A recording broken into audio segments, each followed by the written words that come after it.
Living in Greece isn't the dream it once was. Yes, the sea is still blue, the island's still beautiful, but for the average Greek, life has become an uphill battle. A decade ago, buying a home in Athens would have cost you about 1,200 euros per square meter. Today, it's not uncommon to see prices soaring past 2,500 euros per square meter. That's more than double. And across the country, property prices have risen by nearly 70% in just 8 years, a rate faster than almost anywhere else in Europe. But wages? They've barely moved. In real terms, many Greeks earn less today than they did before the 2008 financial crisis. The gap between income and living costs has stretched so wide that for most people, owning a home, or even affording rent, has become almost impossible. And this is more than just a housing problem. It's a cost of living crisis, a rental crisis, and increasingly, an identity crisis. Because the pressure on Greece isn't coming from where most people think. It's not from refugees or asylum seekers. It's from tourists, digital nomads, and wealthy foreign investors. Tourism now fuels over a quarter of Greece's GDP. Almost 2 million Greeks, nearly a fifth of the population, rely on it to make a living. But tourism comes with a heavy cost. In Athens, the explosion of short-term rentals like Airbnb has completely reshaped neighborhoods. Local homes have been converted into tourist accommodations.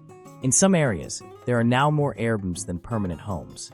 Why rent your apartment to a Greek family for 500 euros a month when you can make that in just a few nights from tourists?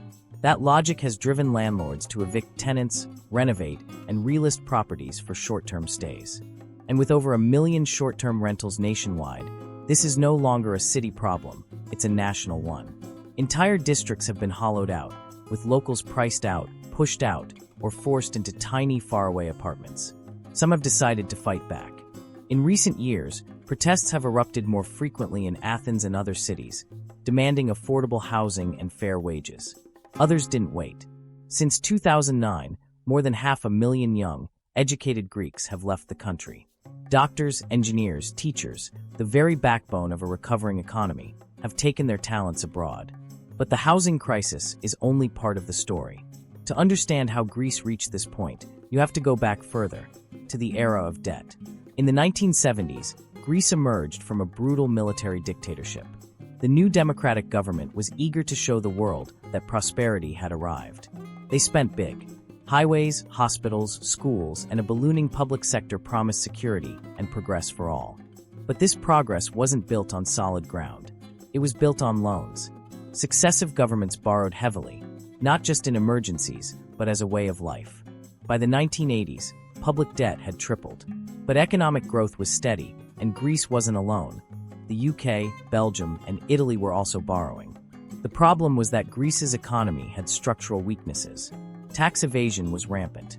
Many businesses operated solely on cash, and the wealthy found loopholes to avoid taxes altogether. What the government gave, it couldn't sustainably replace. By the time Greece was preparing to join the Eurozone in the late 1990s, its debt stood at 97% of GDP.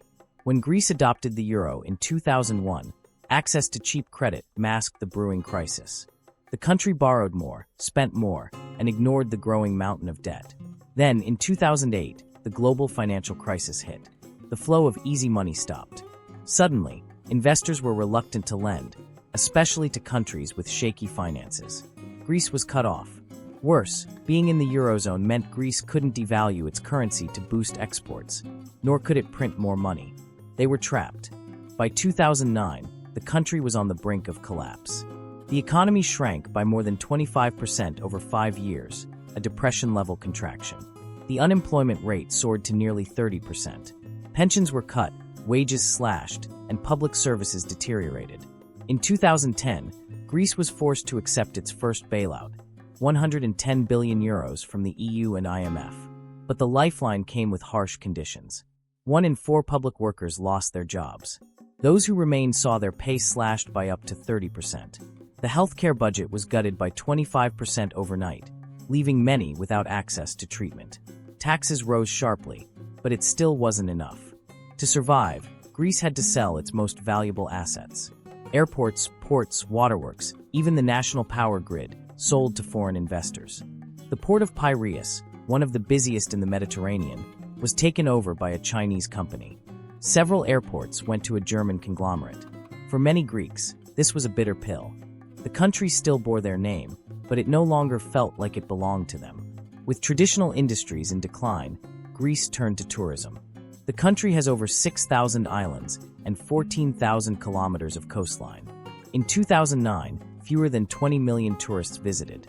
By 2024, that number had more than doubled to 41 million. They brought their wallets, their cameras, and spent 22 billion euros. Tourism became the lifeline Greece desperately needed. But while tourism created jobs, most of them were low-paying and seasonal. The average tourism worker earns just 1,100 euros a month, while living in a city like Athens costs nearly 2,000 euros. Meanwhile, neighborhoods continued to transform. Areas once home to teachers, artisans, and shopkeepers became tourist hubs. In 2013, Greece added fuel to the fire by launching the Golden Visa program, offering a 5-year residency to anyone who invested 250,000 euros in real estate. The floodgates opened. Over the past decade, this scheme attracted more than 5.5 billion euros in real estate investment. But nearly 94% of these purchases weren't homes for living. They were turned into short-term rentals or kept empty for speculation. The rental income flowed abroad, not into local communities. The homes weren't for Greeks, they were for profit. As thousands of homes vanished from the market, supply tightened. Prices soared. The average buyer wasn't a local family.